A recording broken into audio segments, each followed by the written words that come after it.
Paul, while we're on the subject of the speaker has said that you've had a history of inaccurate statements. There has been quite a bit of controversy over this newsletter that went out under your name.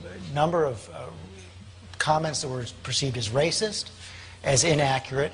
You've said that even though they were written under your name, that you're not necessarily, that you didn't necessarily know they were written, you don't necessarily stand by them. Can you really take the time now and explain to everybody what happened there, how it was possible that those kind of comments went out under your name without you knowing about it?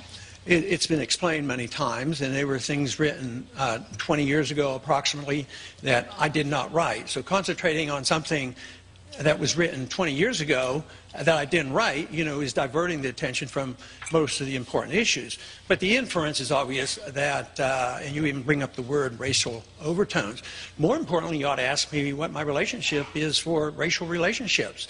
And one of my heroes is Martin Luther King, because he practiced the libertarian principle of peaceful resistance and peaceful civil disobedience, as did Rosa Parks did.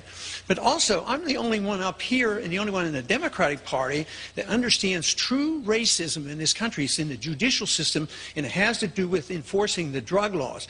Look at the percentages. The percentage of people who use drugs are about the same with blacks and whites, and yet the blacks are arrested way disproportionately. They're prosecuted in prison way disproportionately.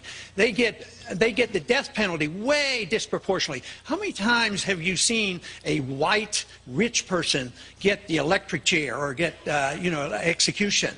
But poor minorities have an injustice, and they have an injustice in war as well, because the minorities suffer more. Even with a draft, they suffer definitely more, and without a draft, they're suffering disproportionately.